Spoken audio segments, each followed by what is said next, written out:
தொடர்ந்து கற்கும் அனைவருக்கும் வணக்கம். இந்த ஒரு பிரம்மாண்டமான 3D அனிமேஷன் விளக்க காட்சிக்கு உங்களை வரவேற்கிறேன். இன்னைக்கு நாம சங்கீதம் 7ஓட ஆழமான வரலாற்று பின்னணியையும் அதுக்குள்ள ஒளிஞ்சிருக்கிற பாடங்களையும் பத்தி தான் ரொம்ப சுவாரஸ்யமா பேச போறோம். இது ஏதோ சாதாரண பழங்கால எழுத்துக்கள் கிடையாதுங்க. ஒரு மனுஷனோட உண்மையான வழிகளையும் உணர்வுகளையும் படம் பிடிச்சு காட்டுற ஒரு தத்ரூபமான பதிவு. சரி, வாங்க உள்ளே போலாம். சரி, இப்போ நாம விஷயத்துக்குள்ள போவோம். இந்த ஆய்வுல நம்ம என்னென்ன பார்க்க போறோம்னா, முதல்ல இதோட வரலாற்று பின்னணி, அப்புறம் ஜபம் மற்றும் அடைக்கலம், தேவனுடைய நீதி மற்றும் நியாய தீர்ப்பு, துன்மார்க்கரின் அழிவு, கடைசியா இதுல இருந்து நம்ம கத்துக்க வேண்டிய முக்கியமான பாடங்கள். பழங்காலத்துல ஆரம்பிச்சு இன்னைக்கு நம்ம வாழ்க்கைக்கு தேவையான விஷயங்கள் வரைக்கும் இந்த பயணம் தொடர போகுது.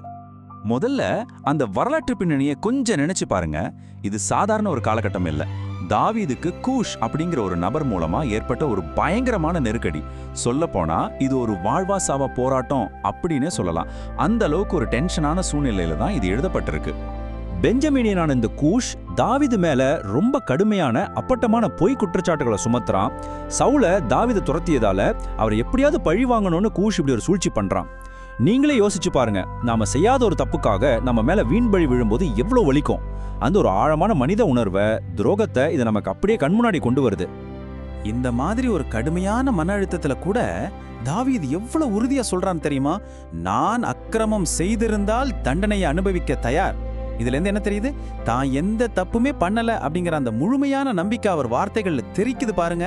இது ஒரு குற்றமற்ற மனசாட்சியில இருந்து வரக்கூடிய ரொம்ப தைரியமான ஆணித்தரமான குரல். இப்படி ஒரு மிகப்பெரிய நெருக்கடி வரும்போது தாவீது என்ன பண்றாரு? தன்னை எதிர்த்தவங்கள அவர் பழிவாங்க போகல, அதுக்கு பதிலா ஒரு படி மேல போய் தெய்வீக உதவிய, அதாவது தேவன் கிட்ட அடைக்கலம் தேடுறாரு. இது ஒரு ரொம்ப முக்கியமான திருப்புமுனை. இந்த சங்கீதம் 7ஓட மைய கருத்துக்களை நாம கொஞ்சம் கவனமா பார்த்தோம்னா 3 விஷயங்கள் ரொம்ப தெளிவா புரியும். ஒன்னு, தன்னை துன்புறுத்துறவங்க கிட்ட இருந்து தப்பிக்க தேவன் கிட்டேயே முழுமையா அடைக்கலம் தேடுறது. 2, தான் எந்த தப்பும் செய்யலன்னு தயக்கமே இல்லாம அறிவிக்கிறது. 3வது, நீதிமான்களை எப்படியும் தேவன் உயர்த்துவார்னு அவருடைய நீதியை முழுமையா நம்புறது. இந்த 3 விஷயங்களும் தான் ஒரு சாதாரண வரலாற்று மோதலை உயிர் வாழ்வதற்கான ஒரு அவசரமான உலகளாவிய ஜபமா மாத்துது. அடுத்து நம்ம பார்க்க போறது தேவனுடைய நீதி மற்றும் நியாய தீர்ப்பு. அதாவது குற்றமற்றவங்களுக்கும் குற்றவாளிகளுக்கும் இடையில தெய்வீக நீதி எப்படி ஒரு முடிவான சமநிலையை உருவாக்குது அப்படிங்கறத ரொம்ப ஆழமா அலச போறோம். இது எவ்வளவு அருமையா விளக்கப்பட்டிருக்குன்னு பாருங்க. ஒரு பக்கம் தேவன் நீதிமான்களை காப்பாற்ற ஒரு உறுதியான கேடயமா இருக்கார். இன்னொரு பக்கம் பாத்தீங்கன்னா அந்த துன்மார்க்கர்கள் அடுத்தவங்களுக்காக வெட்டின குழியில அவங்களே வந்து விழுறாங்க. தீமை எப்படி தன்னைத்தானே அழிச்சுக்கும், அதே நேரத்துல தேவனுடைய பாதுகாப்பு எப்படிப்பட்டது அப்படிங்கறத இதை விட சிறப்பா காட்ட முடியாது இல்லையா? இப்போ நாம கொஞ்சம் தீவிரமான ஒரு பகுதிக்கு வரோம். அதுதான் துன்மார்க்கரின் அழிவு. செய்த தப்ப உணர்ந்து திருந்தாதவங்களுக்கு கிடைக்க போற கடுமையான விளைவுகளை பத்தின ஒரு சீரியஸான எச்சரிக்கை இது. இங்க தெய்வீக பழி வாங்குதல் அப்படிங்கிற வார்த்தையை நம்ம சரியா புரிஞ்சுக்கணும். துன்மார்க்கர்கள் மனம் திரும்பல அப்படின்னா தேவன் தம்முடைய பட்டயத்தை கூராக்கி வில்லை நாணயேற்றி அவங்கள அழிக்க ஆயத்தமாக்குகிறார்னு மூல நூல்கள்ல சொல்லப்பட்டிருக்கு. இந்த வார்த்தைகள் எவ்வளவு வலிமையானவைன்னு பாருங்க. வளைந்து கொடுக்காத நீதியையும் நியாய தீர்ப்பையும் ஒரு சக்தி வாய்ந்த உருவகமா இது நமக்கு நடுநிலையா எடுத்துரைக்குது.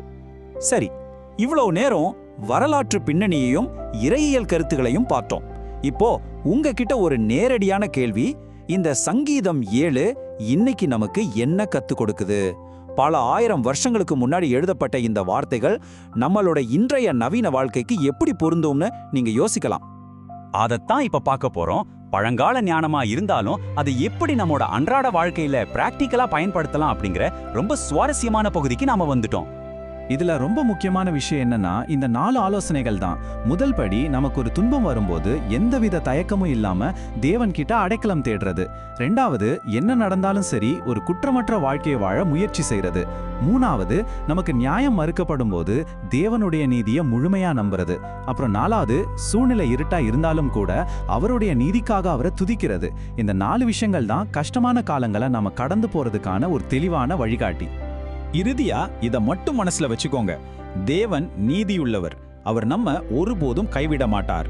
அநீதி நிறைஞ்ச இந்த உலகத்துல உண்மையும் நீதியும் கண்டிப்பா ஒரு நாள் ஜெயிக்கும் அப்படிங்கிற ஆழமான நம்பிக்கையை இந்த வார்த்தைகள் நமக்கு தருது. உங்களுக்கு எதிராக பொய்கள் சொல்லப்படும் போது இந்த பழங்கால ஞானம் உங்களை எப்படி வழிநடத்த போகுது? கொஞ்சம் ஆழமா சிந்திச்சு பாருங்க.